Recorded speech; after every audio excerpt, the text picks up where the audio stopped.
Joe Burrow came back for the Bengals in his much-awaited return and put on an impressive performance, helping the Bengals win 32-14. But Lamar Jackson stole the show, not in a good way. Lamar Jackson was so bad and had so many mistakes that we're about to show you that obviously we've brought up, is he hurt before? And that's one thing.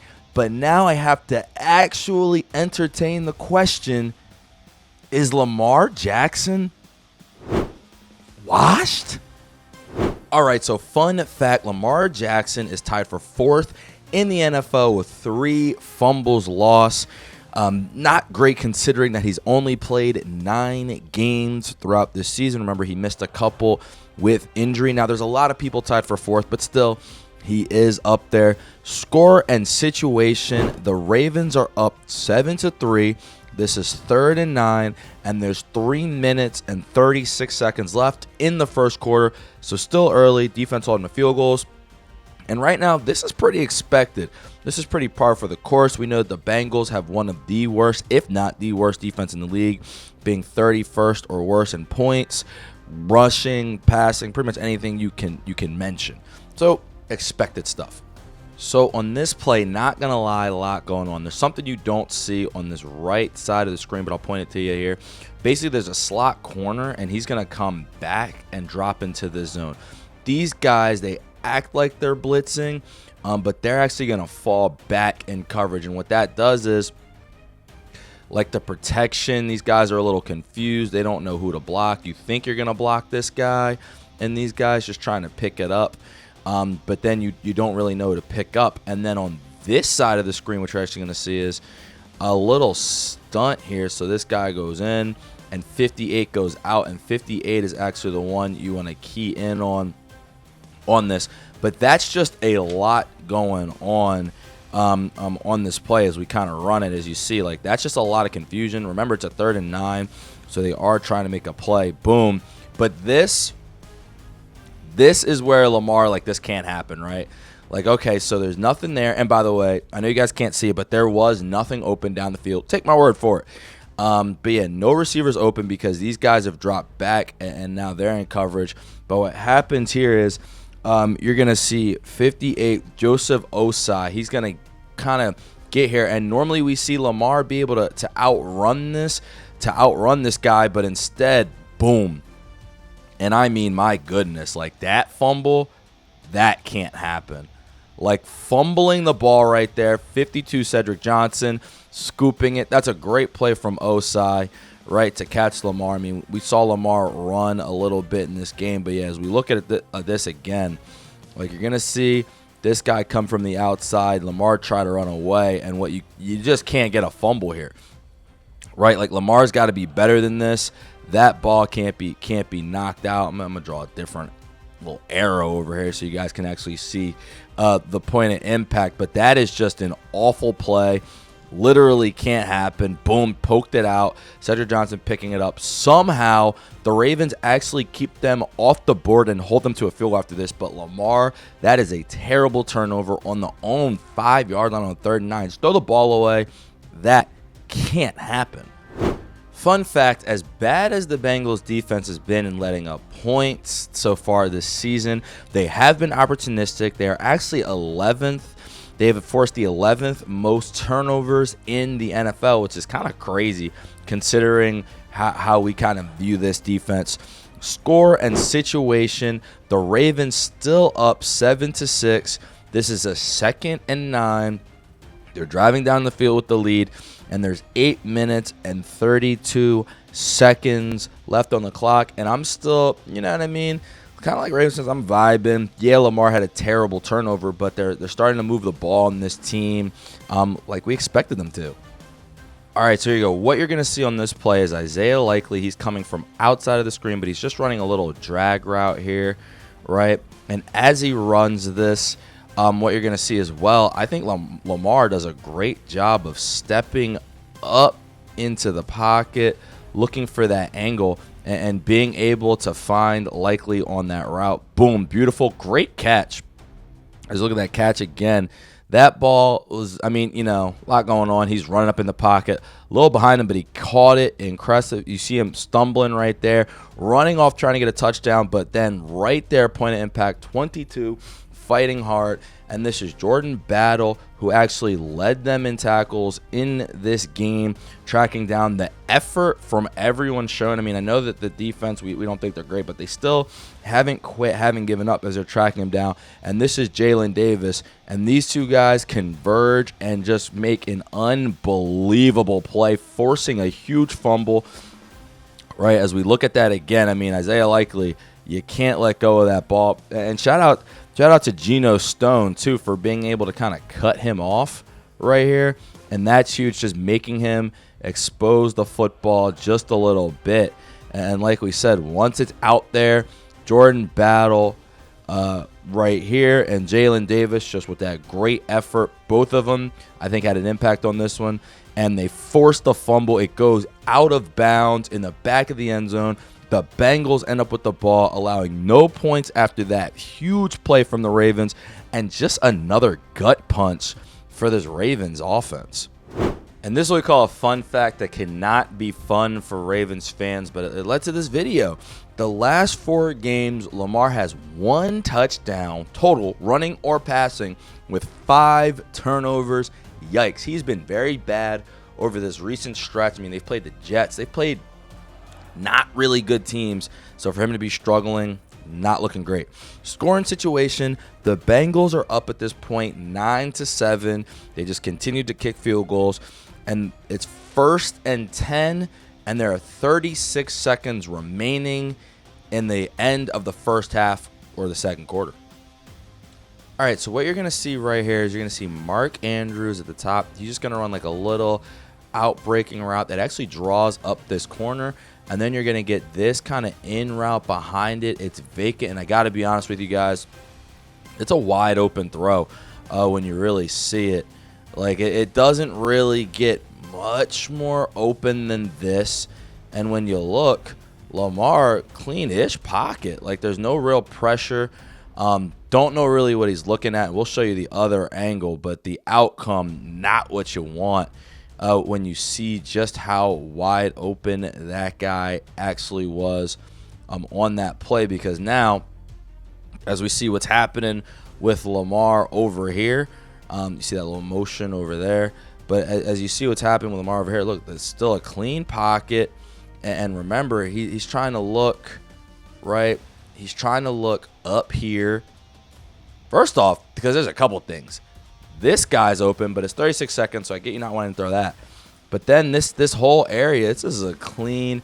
You're gonna see him kind of come into the play, and I got to be honest, I don't know why Lamar even hesitated and didn't throw the ball. And he tried to hold it down, actually loses it, fumbles it.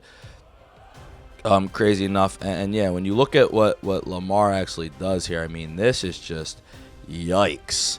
Got to give it a couple big question marks here because I don't understand. Throw the ball, but like that fumble right there is huge. That cost them big time field position. They actually end up, the Bengals do, kicking a field goal and now going into half somehow up 12-7 with no touchdowns and a really, really bad defense. And I mean, yeah, it's so bad we got to show that to you again, man. Because that cannot happen. And I don't know what's up with Lamar, but that is just unacceptable.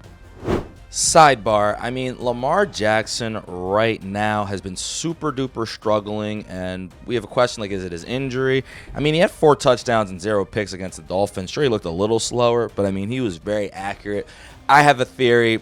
And I mean, it just kind of goes part and parcel with what we've seen from him his whole career. Bleacher Report released the article. I remember where I was because I saw it, had eyes on it, calling him the most overrated QB in the NFL. That article was released November 12th. I'm sure he saw it because I saw it. My guy, Tony the Tiger, sent it to me.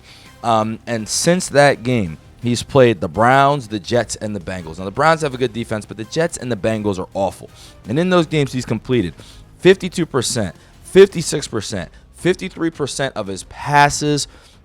He has 0 touchdown passes with 3 interceptions, 0 touchdown runs with 2 fumbles. He hasn't scored a touchdown since Bleacher Report called him overrated. Now, did Isaiah likely fumble one away? Absolutely, right? Did Zay Flowers push off another one? Yes.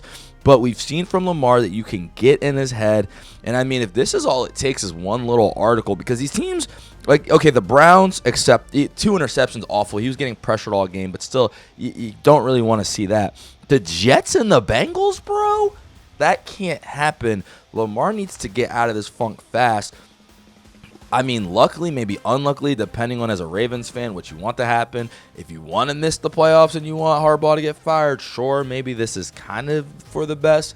But unluckily for even those factions, or luckily if you want to make the playoffs, the Steelers continue to just go downhill and be 6-6 right with you. So Lamar's got to pick it up, and he's got to pick it up fast. Get out of his head. These don't look like him being hurt plays. They just look like bad mental errors. And it's just unacceptable for a 2-time MVP, just like that word faux pas was. Fun fact: Joe Burrow has only played 2 games this year. That's right, that's it, just 2 games. He was 1-0 heading in, but 2 full games. He played that Jags game for a little bit, and I believe they came back and won. Without him because he got hurt. Jake Browning came in. Yada yada. Score and situation, this is 12-7 with the Bengals up 3rd and 9 on obviously deep in Ravens territory. And this is 7:22 left in the 3rd quarter. And you can't help but be impressed because even though, you know what I mean, they haven't gotten touchdowns, he's been doing a really good job this entire game keeping himself out of harm's way and just getting points on the board. And right now beating the Ravens on the road in his first game back. And I can't lie, guys, the more I watch this play, the just more impressive it looks. You see Osavas coming in, or who we call him Ilyasova. This guy's also going to run like a little post. And this is going to lead Tanner Hudson. He's trying to run this wheel over here. At the same time, they kind of have Joe. He either makes a decision or does it really quick, rolling out to this side. And yeah, let's see kind of the result of this. What it's going to do is, now what you're going to have, boom, as Joe is coming out this way to roll out, you're going to see one-on-one coverage right over here. Nobody passing that line. And this is Tanner Hudson one-on-one with Kyle Hamilton. And I'm telling you, I mean, it just doesn't get much better than this. As you see, he's got this whole side of the field. And just, oh my goodness, we're going to show that to you from a different angle. But that was just crazy play design. On that to get them isolated on that side of the field. And yeah, when you look, here we go from the other angle, you're going to see Burrow. He's coming out this way. I mean, he makes that decision super fast. He was kind of getting pressure, but he just made the decision. And then what you're going to see, I mean, wow. Like one-handed, man, a one-handed play, a one-handed catch with Kyle being right there on him. That's unbelievable, man. And yeah, we got to show that to you again. Tanner Hudson, shout out Tanner Hudson, man. I rewinded a little bit too much. You can see Joe moving out, but Tanner Hudson, I'll even draw a box a little bigger so you guys can fully see it. We'll just do it like this. But yeah, on Kyle Hamilton of all people, that's an all-pro. That's one of the best safeties in the game, and that's actually good coverage by Hamilton. Better throw, better catch, unbelievable play. And now the Bengals take a 2-possession lead on the road in the second half on the Ravens. And I mean, that's just unbelievable stuff. Fun fact, even with no T. Higgins, Andres Osavas, who is basically their number 3 receiver and became number 2, only had 1 catch this whole game, but you are about to see it right here. Score and situation. The Bengals are up 19-14. It is yet another 3rd and 9 situation, and this time there's 15 seconds left in the 3rd quarter. So one thing that happened right before this on this play, but you can't really see it in this clip, but Joe Burrow actually audibles this guy up and this guy up, and the reason is the Ravens are just showing that they're going to send everyone And normally when they say they're going to do something like that, they do it. But with all these guys blocking, what you're going to get really is 3 routes from the Bengals, only 2 on this right side. You're going to get Isavas up here running a post, and then this guy down here just running an in route underneath of it. And as we see how that kind of develops, right, you see all those guys coming up, blitz, super pressure. Someone drops back, and I mean, Burrow doesn't have a lot of time, but as you can, if you look up at him, like he's getting pressured immediately up here. But this is kind of where he's looking. He's still looking at Osavas, and he's kind of waiting on this safety, right, to make a decision. And the safety's looking at this relationship, but really should be keeping his eyes in the middle of the field right here. But either way, I mean, this throw from Burrow, good Lord, that's just impressive stuff, man. And we're going to show you the other angle from that, but just with the pressure that he was under on this play, like to go out and hit that pass, high-level stuff. Because as you see, I mean, look, you got Kyle Hamilton up there. They're blitzing. This guy, great block, just picking him up enough. And then that's going to leave Burrow. And, I mean, he's going to throw this thing right down the pipe here. Not too open, but right down the pipe. Woo! That's a bullet, man. And just he's not open. He's not that open, but that's just an unbelievable throw from Burrow. Unbelievable catch from Osavas. Yeah, we'll show you that one again. I mean, it doesn't get much better. See the block, boom. And then just the step up, ripping that ball in there. Great throw from Joe Burrow. Burrow ends the day, 260 yards, 2 touchdowns, no picks, and the Bengals win 32-14. And I mean, good Lord, man. That was just a great pass and a great game for the Bengals to bounce back. So this is pretty wild. We're only going to show you the AFC North because essentially the winner of this will end up being the 4 seed, right? So that's what's at play. I mean, this division, you look at it, 6 wins, 4 wins, yikes. But one thing that's happening specifically in this game, and you see it, the Bengals now have a real opportunity to somehow win this division. The Ravens are still the 1 seed after that loss, and with 6 losses because the Steelers went out and they lost this game.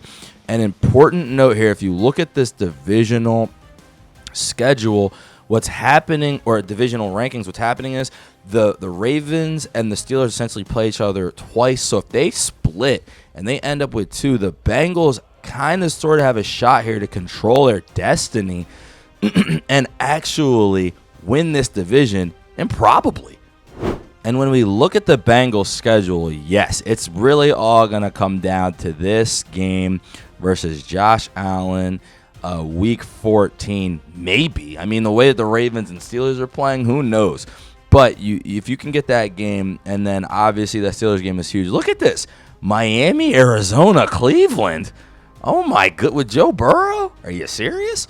Like, they have an actual opportunity to make some noise. If they can come out of this, I don't see any one of these 3 teams really beating them. Like, Miami's actually 5-7 somehow.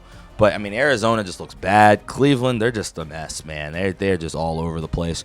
And so with the Bengals, they have a real shot to go on a winning streak and actually end up right into the playoffs and into the 4 seed, which would just be amazing considering how their season's been going. And I just got to be honest, when we look at the Ravens, like, yes, you get the Steelers here. We don't know. Man, Steelers next week, good Lord. I mean, this division's a mess. But then you get Cincinnati, New England, and the Packers right here. Their schedule is so much tougher than the Bengals. I don't know if they're beating any of these teams, specifically the Patriots and the Packers. And the Bengals just beat them when the Ravens were at home. This is really treacherous right now for the Ravens. I mean, this is what happens when you start off so bad. But these 2 Steelers games, they kind of got to sort of sweep them. Like, these are tough opponents, and they don't look like they're playing up to the level of the Patriots or the Packers right now. Maybe they'll come back, bounce back against the Bengals, but this is going to be real tough for them down the stretch. Even though right now they still lead the division, with that loss, it is going to make it extremely tough for them to complete their comeback and win the division, in my opinion. Thank you guys so much for watching. I hope you enjoyed. Please watch some of the other videos on the site. I've created a playlist with each and every football team, and every week we will be going over those games. I'm really loving this, enjoying it, and hoping you guys are as well. Of course, like, subscribe, and if anyone wants to sponsor, we're looking for Lumia Sports Productions is looking for sponsors. Shout us out. We will shout you out during the video. Thank you guys again for watching. Have a great day. Enjoy.